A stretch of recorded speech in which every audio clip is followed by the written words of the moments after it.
नमस्कार, मैं हूं श्वेता सिंह और आप देख रहे हैं आज तक। मुंबई शहर में हम हैं इस समय। मुंबई में एनसीबी की कार्रवाई पर सबकी निगाहें रही कि किस तरीके से बॉलीवुड के बड़े बड़े नाम ड्रग्स के एक ऐसे मकड़जाल में फंसे हुए नजर आए जिसे लेकर कुछ की संवेदना है, कुछ का गुस्सा है। लेकिन हम एक दूसरी लीग पर चलते हुए इस समय सीधे आपको लिए चलते हैं हरिद्वार, जहां से स्वामी रामदेव हमारे साथ जुड़ रहे हैं, क्योंकि पूरी दुनिया में एक तरह से एक सिद्ध तरीका है कि अगर ड्रग्स की बात आती है तो एकाग्रता की बात आ जाती है, मेडिटेशन की बात आ जाती है, योग की बात आ जाती है। स्वामी रामदेव, लेकिन इस समय स्वागत तो है आपका, आप दुनिया को उल्टी निगाह से देखने की कोशिश कर रहे हैं। हाँ, इस दुनिया को जो उल्टी राह पर चल रही है, इसको सीधा चलाने के लिए एक बार उल्टा लटकाना पड़ेगा शीर्षासन में। श्वेता जी, शीर्षासन करेंगे तो प्रोलैक्टिन, कार्टिसोल, एसीटीएस, एड्रेनलिन, जो स्ट्रेस हार्मोन्स बढ़ जाते हैं, उससे आदमी मुक्ति पाने के लिए सोचता है कि सुल्फा पी लूँगा, गांजा पी लूँगा, थोड़ा दम लगा लूँगा, कश लगा लूँगा, हैश लगा लूँगा, या जो है वो काली काली जो है क्या है वो अफीम खा लूँगा। उसमें उन सब में जो केमिकल्स होते हैं उससे ज़्यादा अच्छे केमिकल्स, एक होता है मार्फिन अफीम में, एक होता है अंदर इंडोर्फिन, इनकैफेलिन, सेरोटोनिन, डोपामिन। वो शीर्षासन करने से और सर्वांगासन करने से हमारे शरीर के अंदर से निकलता है।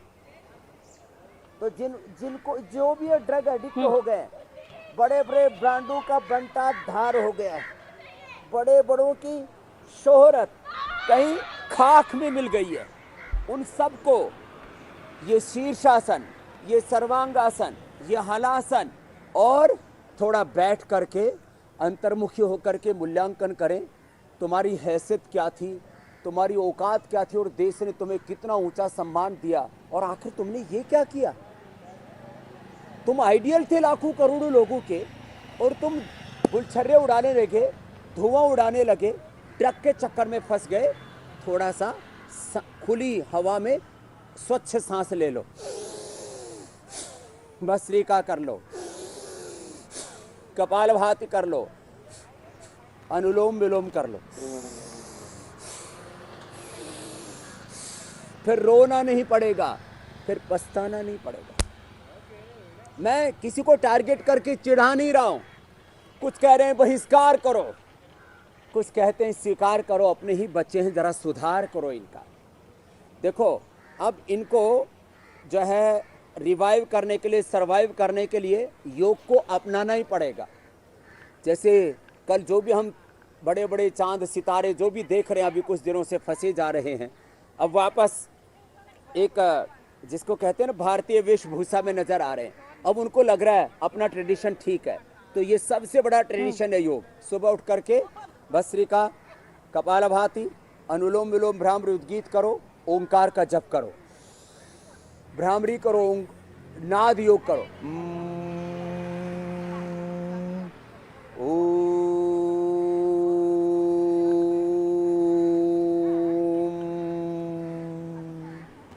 ओम भूर्भुवस्वः तत्सवितुर्वरेण्यं भर्गो देवस्य धीमहि धियो यो न प्रचोदयात्। फिर मन ज़्यादा बेचैन है तो शीतली शीतकारी कर लो, ओंकार गायत्री का जप कर लो, शीतली शीतकारी कर लो, ध्यान कर लो, भीतर जरा उतरो। बाहर की दुनिया बहुत सुहानी है, बाहर की दुनिया बहुत लुभानी है, ठीक है, दुनिया में जीना है, लेकिन अपने अंतर के तार अंतर आत्मा से जुड़े रहें। शीतली शीतकारी कर लो।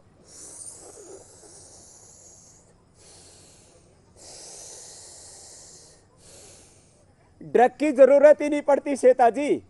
मैंने भी शोहरत पाई है, मैं भी योग में वर्ल्ड सेलिब्रिटी हूं, आप लोग ही मुझे कहते हो लेकिन मैं नशे की एक बूंद नहीं छूता।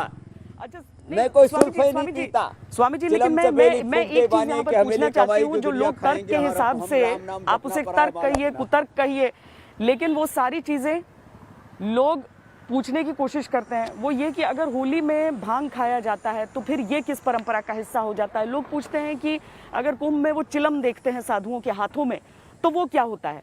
क्या हम यहाँ पर कुछ दोनों में तुलना कर सकते हैं वाकई, या फिर ये सही नहीं है।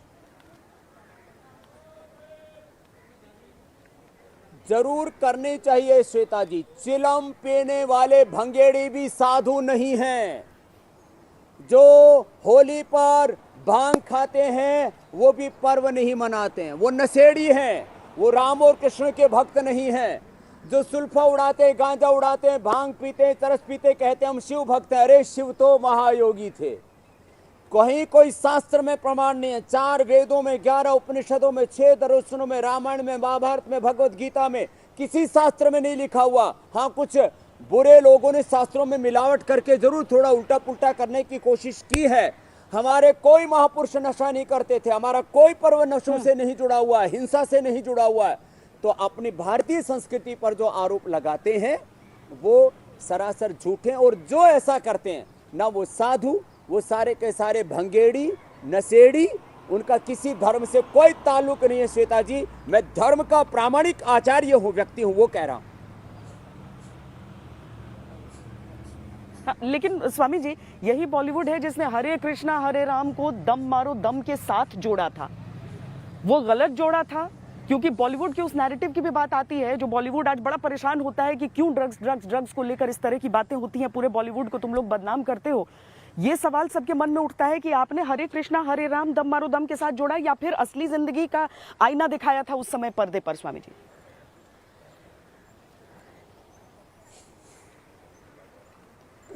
देखो, ये जितने भी नैरेटिव्स है ना, गलत डायरेक्शन में। स्वामी रामदेव एक साधु है। अभी किसी ने एक आश्रम करके भी एक कोई सीरियल चलाई है। ऐसे साधुओं के नाम पर, संतों के नाम पर, धर्म के नाम पर, भगवान राम कृष्ण जी के नाम पर, ये प्रोफेट मोहम्मद साहब के ऊपर जरा कोई आरोप लगा के दिखाओ, ईसा मसीह के ऊपर आरोप लिखा करके दिखाओ। ये क्रिएशन के नाम पर, ये स्वाधीनता के नाम पर, स्वतंत्रता के नाम पर, फ्रीडम के नाम पर और अभिव्यक्ति के नाम पर, एक्सप्रेशन के नाम पर क्या क्या करते हैं ये। देखो, कहीं पर भी हमारे गौतम, कणाद, जेमिनी, पाणिनि, पतंजलि ने कोई नशा नहीं किया। भगवान राम ने, भगवान कृष्ण ने, भगवान जी ने, हमारे जितने शिव जी को भी हमारे लोग भी बदनाम करते हैं और दूसरे भी बदनाम करते हैं। दोनों को ही सुधरने की जरूरत है। कोई भी देश अपने पूर्वजों पर, अपनी महान विरासत के ऊपर किसी तरह की कोई छीछा लेदर नहीं करता है, उस पर फक्र गौरव करते हैं। तो मैं आपसे एक ही बात कहता हूँ, साधु, मैं ये बड़ाई के लिए नहीं कह रहा हूँ, लेकिन मैं आपको एक बात तो जरूर कहता हूँ। कोई कहता साधु सुल्फा पीता है, साधु सुल्फा पीता, साधु स्वामी रामदेव की तरह हित करता है सबका। मैंने लाखों करोड़ों लोगों का सुल्फा छुड़ाया, गांजा छुड़ाया, भांग छुड़ाई, चरस छुड़ाया है, उनको निरोगी निर्व्यसनी बनाया है। साधु वो होता है संत परम हितकारी, जो सबका हित करता है, सबका भला करता है। नशा करने से किसी का भला नहीं होता है, विनाश होता है। आदमी टूट जाता है भीतर तक, फिर सुसाइड तक कर लेता है। अरे हम हैं, अरे मैंने कहा ना, योग करते हैं, प्राणायाम करते हैं, ध्यान करते हैं, हमेशा नशा में रहते हैं। वो नशा किसका है? वो नशा इंडोर्फिन, इनकैफिन, सेरोटोनिन, डोपामिन का। योग करते हैं, प्राणायाम करते हैं, ध्यान करते हैं, मस्त रहते हैं, 18-18 घंटा काम करते हैं, 5-6 घंटे की नींद सोते हैं आराम से, और कभी थकते नहीं है, और कभी चेहरे पर शिकन नहीं होती है। वो लोग जब गमगीन हो जाते हैं तो गम को भुलाने के लिए, जब खुशियां होती हैं तो खुशियां मनाने के लिए एक्साइटमेंट में नशा पीते हैं, डिप्रेस हो जाए तो नशा पीते हैं। मैं तुम्हारे सामने बैठा हूं, कामयाबी के शिखर छू कर के भी मैंने नशे के इस जाल में नहीं फंसा, और बहुत सी जिंदगी में कष्ट बाधाएं झेली हैं, नाकामयाबियां भी झेली हैं, उसमें कभी भी नशे में नहीं झूला हूं। ऐसी जिंदगी क्यों नहीं जी सकते हम? क्यों फालतू के इधर उधर की बकवासें करते हैं? अरे हकीकत के साथ जिंदगी को देखो। ये हकीकत ये है, योग करो, प्राणायाम करो, ध्यान करो, और खाना पीना भी है तो अच्छी चीजें खाओ। वो अफीम मत खाओ, जो अफीम डोडे के, और डोडा भी मत पियो, उसके अंदर वो होता है, वो दाना दाना होता है, उसका पोस्त दाना उसको बोलते हैं, पोस्त दाना। और मखाने की खीर खाओ, वो भी आपको बताऊंगा आगे। कपाल भाती का दम लगाओ, अनुलोम विलोम जिस का दम तरीके लगाओ। से ये मामला स्वामी जी उठा था, जी जी जी, जैसे ये मामला उठा था, उस समय सबने कहा कि ऐसा थोड़ी है कि अचानक एक रात में हो गया कि दूसरी सरकार है इसीलिए। क्या इस पूरी तफ्तीश में, इस पूरी जो बात निकली है, जो पूरा मामला निकला है, क्या सचमुच में आपको लगता है कि लोगों को टारगेट किया जा रहा है, या फिर आपको लग रहा है कि ये सफाई थी जो इतने सालों से पेंडिंग थी, उसे होना चाहिए था?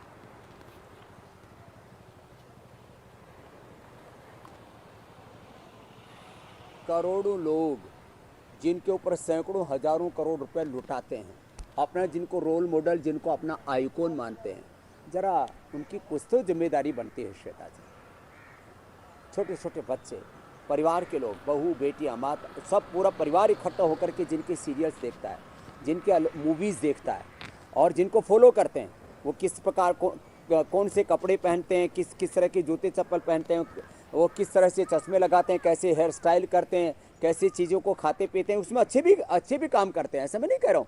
कुछ लोग जो है अच्छी चीज़ें कैसे बनाते हैं, रसोई के भी काम करते हैं और भी बाकी चीज़ें होती हैं, तो अच्छी चीज़ें भी वो लोग करते हैं, लेकिन ये करते करते कुछ गलत काम भी कर बैठते हैं। यदि कोई ये कहे कि जो है हम तो जी बस स्टार हैं, हम तो खाली जो है मनोरंजन करने के लिए हैं, हमको कोई फॉलो ना करे, तो फिर वो ब्रांड कैसे, वो स्टार कैसे, जिनको कोई फॉलो ना कर सके, जिनको कोई अपना आइडियल ना मान सके। ये बड़े बड़े ब्रांडों ने अपना बंटाधार किया है, देखो, और वो भी चाहते हैं, जितने भी बड़े बड़े, मैं किसी का नाम नहीं ले रहा हूँ, अब कौन इसमें दोषी है कौन निर्दोष है क्योंकि अभी पूरा साफ नहीं हुआ है, लेकिन कोई भी कितने बड़ा ब्रांड हो, वो कोई कितने बड़ा एक्ट्रेस हो, वो कोई नहीं चाहता कि उनके मासूम बच्चे, उनके घर की बहू बेटियां वो नशे में इस प्रकार से अपने जीवन का विनाश करे, क्योंकि इससे उपलब्ध कुछ नहीं होता ना। अरे इंसान धरती पर भगवान की सर्वश्रेष्ठ रचना, और उसको सबसे बड़ी चीज भगवान ने दी ज्ञान, बहुत सारे लोगों ने जब दीपिका के पक्ष में आवाज उठाई तो कहा कि जेएनयू चली गई थी वो, और इसीलिए सरकार को नाराजगी हो गई है, तो कहीं ना कहीं आज आकर उस चीज को निकाला जा रहा है। और आकर पूछताछ में उन्होंने ये भी कहा कि चैट तो मेरे हैं लेकिन मैं ड्रग्स नहीं लेती हूँ। क्या टारगेटिंग, मैं उस टारगेटिंग की बात कर रही हूँ जो कुछ लोग कह रहे हैं कि इतने सालों से था, अगर सचमुच में 2017 की चैट की आज बात हो रही है, सब जानते थे कि बॉलीवुड में ड्रग्स होता है, ओपन सीक्रेट है ये, तो आज वो कार्रवाई क्यों?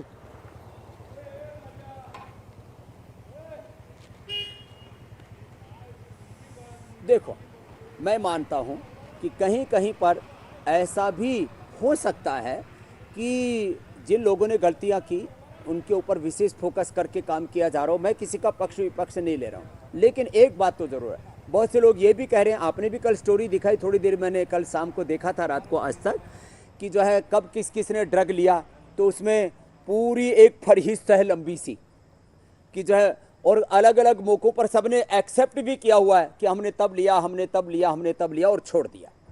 अच्छी बात है, छोड़ दिया तो अच्छी बात है, लेकिन ड्रग एक तो कंज्यूम करना और फिर उसको किस तरह से हासिल कर रहे हो, जो छोड़ चुके, मानो उन्होंने भी कभी ना कभी तो लोगों को वायलेट किया है, लेकिन इस समय जो कर रहे हैं और पूरी दुनिया के सामने जो पिक्चर आ रहे, बच्चे घरों में सुबह से शाम तक जो टीवी पर देख रहे हैं, क्या देख रहे हैं, अरे ये भी ड्रग लेता, वो भी ड्रग लेता, वो भी लेता, तो लोग क्या सोचेंगे, अरे एक बार अपन भी ट्राई करके तो देखो, फिर छोड़ देंगे।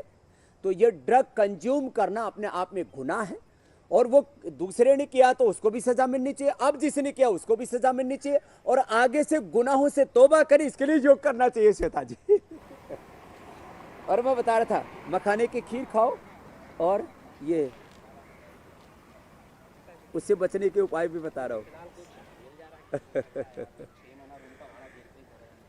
जी, और आप उपाय बताते रहे स्वामी जी, हम अपने दर्शकों को ये भी बताते रहे कि तस्वीरें जो हम दिखा रहे हैं दरअसल उन लोगों की, उन अभिनेत्रियों की दिखा रहे हैं जिन्हें रोल मॉडल मानती है युवा, इसीलिए वो तस्वीरें हम दिखा रहे हैं। कह रहे हैं कि पर्दे पर इस तरह का दिखना, इस तरह का करना, वो गलत हो ना हो, वो सारी चीजें अलग बात है, लेकिन जो पर्दे से परे के आरोप इन पर लगे हैं कि आपने क्या ड्रग्स का सेवन किया, क्या इस तरह की पार्टियां हुई हैं, इस तरह की चीजें नहीं होनी चाहिए, न देश के कानून के हिसाब से, न अपनी सेहत के हिसाब से। स्वामी जी आप बताएं, क्योंकि लत, कभी भी किसी भी चीज की लत होती है, अगर उसे छुड़ाने की बात होती है तो कहते हैं दिमाग में वो शक्ति होती है, दिमाग हमारा कंट्रोल कर सकता है, और यहाँ पर योग की शक्ति क्या आती है? क्या सचमुच में ऐसे लोग रहे हैं जो ड्रग्स को लेकर, सेलिब्रिटीज भी खासकर, लेकिन आए हो शरण में, और उसके बाद ठीक है, बिना नाम बताए अगर आप बता पाए कि शरण में आए, योग की शरण में आए और उसके बाद ठीक हो गए, और आज किसी तरह की कोई लत नहीं है, नशा है तो सिर्फ काम का।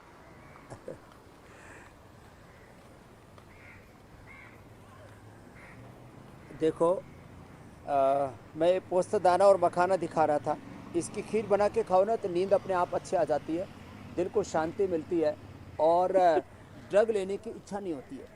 बाकी जो डोडा है, जो अफीम है, ये सब गड़बड़ करती है। और ये सूर्य नमस्कार ऐसे लंबा करे, मैं उन हीरो हीरोइंस को जानता हूँ। आपको पता है कोई मेरे से छिपा नहीं है, नीचे से ऊपर तक एक लंबी फरहिस्त है, अलग अलग मॉडल से लेकर के, और जो टॉप पुराने और नए, धर्मेंद्र जी से लेकर के, हेमा मालिनी जी से लेकर के, आज के सलमान जी से लेकर के और तमाम तरह के, चाहे अमिताभ बच्चन जी हैं या जो है अक्षय कुमार जी हैं, सबके साथ में मेरे संबंध है। अब इसमें मैं किसी का नाम तो नहीं लूँगा, लेकिन इतनी बात जरूर करूँगा, सामान्य लोगों से सेलिब्रिटी तक। कल तो मैंने यहाँ पर भी मेरे योग ग्राम में, जहाँ अभी आप देख रहे हैं निरामय योग ग्राम का एरिया है, यहाँ पर लोग आए हुए, एक रोज मैंने चैन स्मोकर और चैन ड्रिंकर सुबह से शाम तक पीते थे, उनकी मैंने छुड़वाई है।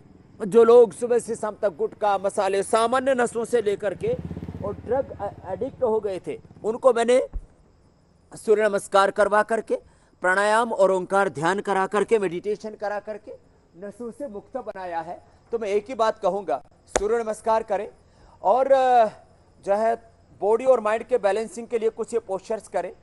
फिर जो जवान हैं उनको मैं ट्रेडिशनल एक्सरसाइज भी बताता हूँ। इनको जो अपना लेते हैं ना श्वेता जी, प्रामाणिकता और वैज्ञानिकता के साथ कहता हूँ, क्योंकि मैं तो साइंटिफिक चीज़ों में बिलीव करता हूँ।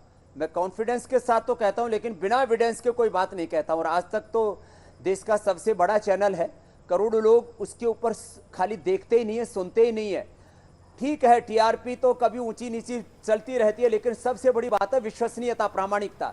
तो आज तक एक प्रामाणिक चैनल है, मैं प्रामाणिक बात करूंगा।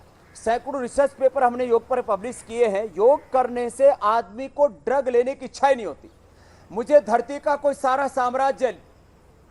साम्राज्य दे, मुझे भारत का या अमेरिका का कोई प्रेसिडेंट, प्राइम मिनिस्टर भी बना दे भारत का, कि एक बूंद आप नशा ले लो, आपको प्रधानमंत्री बना दिया जाएगा, राष्ट्रपति बना दिया जाएगा, मैं नहीं लूंगा। क्यों? मेरी कॉन्शियस अलाउ नहीं करती। तो योग करने से अंदर से वो विचार आता है जो आपको इन चीजों से रोक देता। अपने आप अंदर आत्मा की जो पुकार है ना, ये जो सेल्फ इंस्पिरेशन है, सेल्फ मोटिवेशन है ना, वो योग से मिलता है श्वेता जी। इसमें किसी भी तरह की कोई आशंका नहीं है। तो इसलिए मैं आपको बता रहा हूं कि ये योगाभ्यास ये तो सबको करना चाहिए। एक बार सुबह उठ करके, और कुछ नहीं तो दौड़ लगा, लेकिन केवल जिम जाने से, देखो एक्सरसाइज तो मैं भी बताता हूं भाई, ऐसे 25-25 के मैं खुद ऐसे 100 से लेकर के 500 तक ऐसे ही एक्सरसाइज में करता हूं। 25-25 करके 100 बार, ये 100 बार मैं ऐसे करके 500 बार ऐसे करता हूं। लेकिन खाली एक्सरसाइज से बात नहीं बनेगी, खाली जिम से नहीं, जिम के साथ थोड़ा आसन, प्राणायाम और ध्यान भी करो, तो फिर गलत चीजों की तरफ ध्यान नहीं जाएगा। तो ये मैं एक बात कहना चाहता हूं कि ठीक है, योगिक एक्सरसाइज अपनी जगह है, अंतर आत्मा की तरफ भी थोड़ा मुड़ के तो देखो। खाली हम बॉडी नहीं है, इस बॉडी और सेंसेस से परे, माइंड से परे, इन प्राणों से भी परे एक आत्म तत्व है। जैसे हम थोड़ा सा अंतर्मुखी होते हैं, चाहे इसको प्रेक्षा ध्यान बोलो जैन दर्शन में, बुद्ध दर्शन में विपश्यना बोलो, योग दर्शन में इसको ओंकार ध्यान बोलो, अपने भीतर की तरफ जरा सा लौटते हैं ना, तो आदमी को फिर सारी दुनिया की ये चकाचौंध, ये कोई जो है गिरावट और फसावट की तरफ दुनिया नहीं लेकर के जा सकती। वो ताकत योग में है। इसलिए थोड़ी देर मेडिटेशन जो कर लेगा वो नशे की तरफ नहीं लौटेगा। ये मेरा हजारों नहीं लाखों करोड़ों लोगों पर अनुभव है। श्वेता जी, आपने देखे मेरे लाखों के लोग, करोड़ों लोगों के शिविर हैं। 10 करोड़ से ज्यादा मेरे शिविर और मेरे शिष्यों के शिविर में मिला के करीब 20 करोड़ लोगों के साथ मैंने सीधा संवाद जोड़ा हुआ है, और उसमें करोड़ों लोगों को मुक्त किया है सब तरह के नशों से। ये योग का सबसे बड़ा सत्य है। इसलिए मैं तो कहूँगा, मैं कोई किसी भी तरह के आरोप प्रत्यारोप में नहीं जा रहा हूँ। योग को अपनाओ और नशों से तौबा करो। ये योग से की युक्ति नशा मुक्ति का तरीका है। स्वामी जी, यहाँ पर हम ये भी देख रहे हैं कि इससे पहले कई बार इतना बड़ा नाम भले ही सामने नहीं आया, लेकिन तफ्तीश शुरू होती थी और उसके बाद कहाँ चली गई किसी को पता ही नहीं चला। इस बार लोगों के मन में एक संशय हो रहा है कि आप शुरू तो कर रहे हैं, कहीं ऐसा तो नहीं। कुछ लोग जैसे राजनीतिक पार्टियां हो गई, वो इसे शहर की बदनामी से या राज्य की बदनामी से जोड़ दे रही हैं। कुछ लोग हो गए वो बिहार चुनाव से सीधा जाकर उसे जोड़ दे रहे हैं। तो ऐसा तो नहीं होगा कि कुछ समय बीत जाएगा, कुछ बड़े बड़े नामों से पूछताछ हो गई है। एक हिंदुस्तानी के तौर पर आपका मन क्या कहता है, निष्कर्ष या फिर इस बार भी भूल जाएं?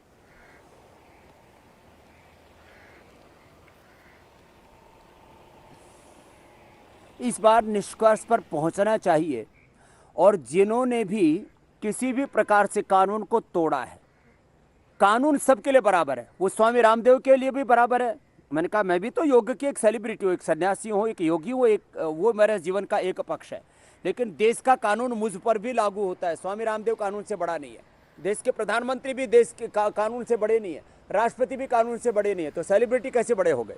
तो मैं तो यही कहूँगा श्वेता जी, निष्कर्ष पर पहुँचना चाहिए, और जिसने कोई गुनाह किया किसी भी प्रकार से, जो है प्रतिबंधित नशों को कंज्यूम करना, उनको खरीदना और उनको बेचना, इन लोगों को जिसने किया हो उनको सलाखों के पीछे होना चाहिए। किसी से कोई हमारी ना किसी से बेदर्दी है, ना किसी से हमारी हमदर्दी है, किसी भी तरह से पक्ष विपक्ष की बात नहीं, क्योंकि जब तक ऐसा नहीं होगा तो लोग कानून को का पालन कैसे करेंगे।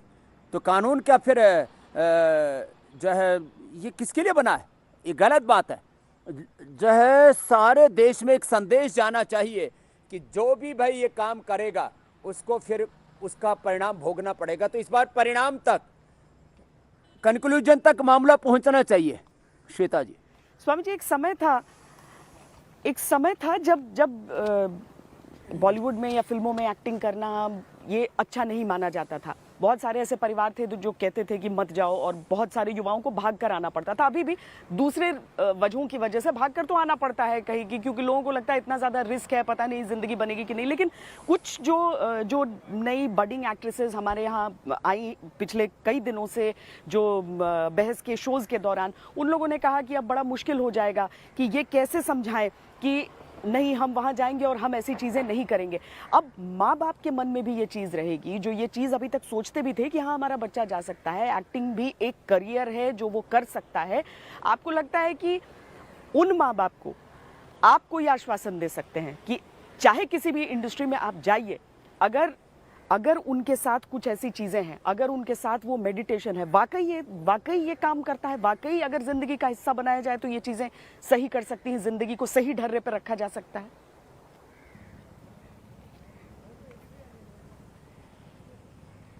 हाँ, अपने बच्चों को, श्वेता जी आपने बहुत अच्छी बात कही, नशा प्रूफ बनाने के लिए, उनको दुराचार और व्यभिचार में वो ना फंसें, ऐसे उनके मन को पक्का बनाने के लिए मैं योगाभ्यास करते करते ही कुछ बातें कह रहा हूँ। हमारे यहाँ पर बोला जाता है, पुष्पम दृष्ट्वा फलम दृष्ट्वा दृष्ट्वा च नव यौवनम एकांते कांचनम दृष्ट्वा कस्य नो विचलित मना। ये तो योगाभ्यास बताते बताते मैं ये बता रहा हूँ कि अपने बच्चों को ये योगासन कराइए, उनको प्राणायाम ध्यान कराइए, और उनको ये शिक्षा संस्कार दीजिए। चारों तरफ कहीं पर भी किसी भी प्रकार का प्रलोभन आएगा तो आदमी में, कहते हैं जब तक बेईमानी करने का मौका नहीं मिलता आदमी ईमानदार बना रहता है, जब तक कोई ऑफर नहीं करता, कोई गिरने का मौका नहीं आता, आदमी सच्चरित्रवान बना रहता है, और जब गिरता है तो इस तरह गिर जाता है, इंसान हैवान हो जाता है। तो कौन आदमी बचेगा। पुष्पम दृष्ट्वा फलम दृष्ट्वा दृष्ट्वा च नव यौवन में, एकांत में फूल देख करके, एकांत में फल देख के, एकांत में यौवन देख करके आदमी विचलित हो जाता है, और नशा आदों में तो कैसे कैसे फंसता है। खाली नशे ही बात नहीं, दुराचार और व्यभिचार की भी कितनी कहानियां आपने कंगना रनौत से लेकर के अलग अलग से सुनी हैं, और आपने तो खुद इंटरव्यू लिए हैं श्वेता जी कितनों के।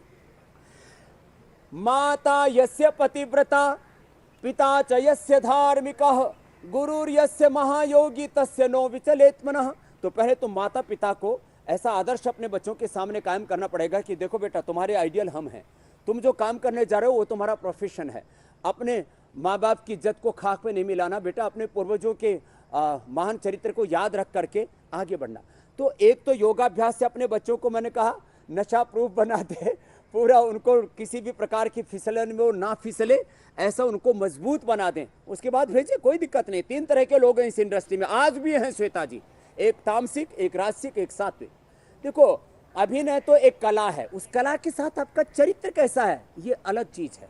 तो चरित्र ऊंचा हो और उसके बाद कला हो, ऐसे सात्विक कलाकार आने चाहिए। और माँ बाप को यदि बच्चों में टैलेंट है तो उनको थोड़ा मजबूती प्रदान कीजिए, और बच्चों के साथ में निरंतर संपर्क में रहिए, किसी भी तरह से मत डरिए। और एक जो अंदर ये यहाँ पर जो परिवारवाद, भाई भतीजावाद और तमाम तरह का एक जो चक्रव्यूह है, उसको तोड़ने के लिए मैं देश के लोगों से आह्वान करूंगा। आप ये मत देखिए कौन किसका बेटा है। स्वामी रामदेव का देखा था कि किसका बेटा है? स्वामी रामदेव का बाप किसान है, आचार्य बालकृष्ण का बाप जो है वो चौकीदारा से करते करते वो यहाँ तक पहुँचे हैं। हम चौकीदार और जमींदार के घर से पैदा होके आए, हमारे बाप दादा योगी नहीं थे। तो जैसे हमको इस देश ने अपनाया ऐसे उन बच्चों को आप अपनाइए। इसके अंदर कोई किसी तरह से कुल वंश को मत देखे कौन किसका बेटा है, इसकी मैं एक्टिंग देखूंगा कि क्या देखूंगा। तो ऐसे इस तमाम तरह के परिवारवाद से, वंशवाद से, दुराचार से, व्यभिचार से, तमाम तरह की ये जो पूरा बंटाधार कर दिया है पूरी इंडस्ट्री का, इससे बाहर निकालने के लिए कुछ लोगों को तो हौसला करना पड़ेगा। वो आज भी अच्छे लोग हैं इस इंडस्ट्री में, सारे के सारे खराब नहीं है, लेकिन आगे माता पिता को भी अच्छे बच्चों को भेजना चाहिए, मैं यही कहूंगा श्वेता जी। लेकिन सरकारों को क्या करना होगा? मुंबई में आखिर ड्रग की उपज तो हो नहीं रही है, यहाँ कहीं से आ रहा है। अब जब यहाँ की सीमाओं में वो आ रहा है, यहाँ पर मैं समुद्र किनारे ही हूँ स्वामी जी, और कहा जाता है कि समुद्र का रास्ता बड़ा इस्तेमाल किया जाता है इन चीज़ों के लिए। यानी कहीं पर अगर या तो किसी कोने से निकल कर ऐसे आ रहा है जिस पर किसी की निगाह नहीं है, तो आप सिर्फ और सिर्फ जांच नहीं कर सकते हैं स्वामी जी, आपको वो रोकथाम भी करनी पड़ेगी। ये चीज़ें आ कैसी रही हैं? क्योंकि सिर्फ बॉलीवुड में तो हम ये समझ लें कि चलिए वहाँ पर आपके पास पैसे या फिर आप फैसले लेने की क्षमता, बहुत सारे तो बच्चे ऐसे टारगेट होते होंगे जिनकी उम्र इतनी नहीं होती होगी कि वो ऐसे फैसले ले सकें, स्कूलों के बच्चे। तो इन चीजों पर भी तो साथ में काम करना है ना। ये तो इसीलिए सिर्फ एक जगह अगर इन्वेस्टिगेशन होता है तो लगता है कि पॉलिटिक्स हो रहा है।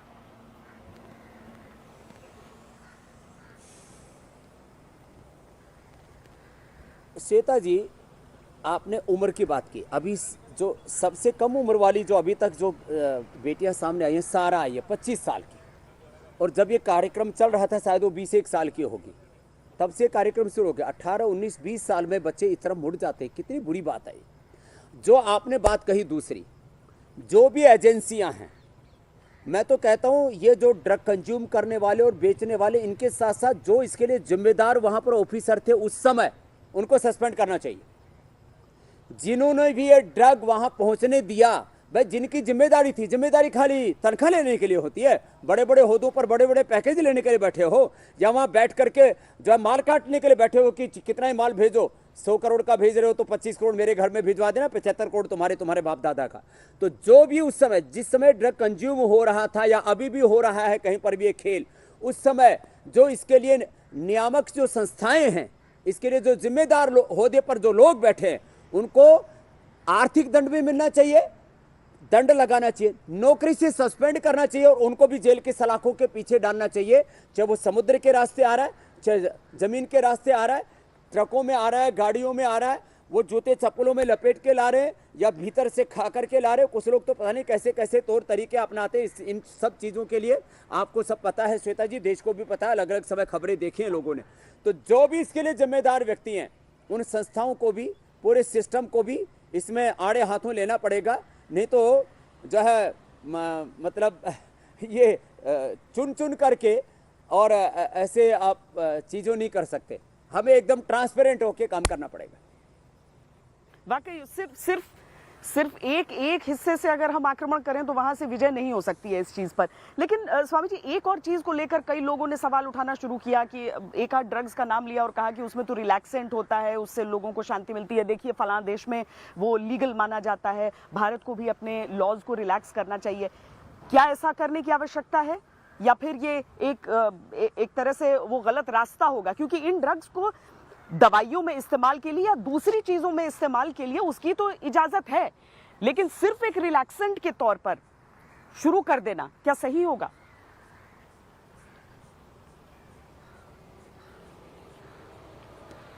मैं तो कहता हूँ श्वेता जी, ड्रगों को खोलना तो एक तरह से भारत के विनाश की नींव डालना है।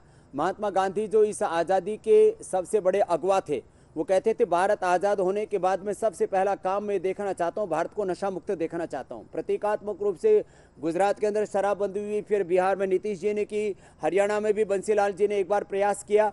मैं तो कहता हूँ ये जो बीड़ी, सिगरेट, शराब, गुटखा, इसके ऊपर भी और ज़्यादा प्रतिबंध लगाने चाहिए कि उसके भी जो है कंज्यूम कितना कर रहे हैं, कैसे कर रहे हैं, उससे किस कदर बर्बादी हो रही है। एक तरफ हम लोगों को ड्रग एडिक्ट बनाते हैं, उसके बाद में हॉस्पिटलों के अंदर कैंसर की भरमार हो रही है, किडनी फेल हो रहे हैं लोगों के, फेफड़े फेल हो रहे हैं, घर बर्बाद हो रहे हैं, ज़मीनें बिक रही हैं, परिवार तबाह हो रहे हैं, बेटी माँ बहन बेटियाँ विधवा हो रही हैं, बच्चे अनाथ हो रहे हैं। आप जरा एक कैलकुलेशन तो कीजिए, मैं सारी इकोनॉमी को, अर्थव्यवस्था को समझता हूँ, टैक्स गवर्नमेंटों को कहाँ से मिलता है वो भी समझता हूँ, लेकिन ये विनाशकारी अर्थव्यवस्था भी ठीक नहीं होती है। जीडीपी जो है पेड़ लगाने से भी बढ़ती है और जीडीपी पेड़ काटने से भी बढ़ती है। तो ये जीडीपी पेड़ काटने वाली जीडीपी नहीं बढ़ा रही। तो और हमें ये रिलैक्सेशन के नाम, अरे मैंने कहा रिलैक्सेशन के 100 तरीके हैं। योग करो, संगीत का अभ्यास करो, योग है, संगीत नहीं, है, सही बात है और कि बहुत सारी अर्थव्यवस्था चीजें के लिए हैं। कोई अच्छी चीज चीजों सही के माध्यम से अपने आप को और relax एक करो, घर में व्यक्ति के प्यार लिए वो मोहब्बत से चीज रहो। खराब, ऐसा नहीं हो सकता है। और इसीलिए सिर्फ नशा मुक्त बॉलीवुड नहीं, ड्रग मुक्त बॉलीवुड नहीं, बल्कि ड्रग मुक्त हिंदुस्तान चाहिए। बहुत शुक्रिया स्वामी रामदेव आपका हमसे बातचीत करने के लिए। एक छोटे से ब्रेक के लिए रुक रहे हैं। देश और दुनिया की बाकी खबरों के लिए आप देखते रहिए आज तक। नमस्कार, मैं हूं अंजना ओम कश्यप। हमें उम्मीद है ये वीडियो आपको पसंद आया होगा। लेटेस्ट खबरों के लिए यूं ही देखते रहिए आज तक, और इस वीडियो के पसंद आने पर लाइक, शेयर एंड सब्सक्राइब करना ना भूलें।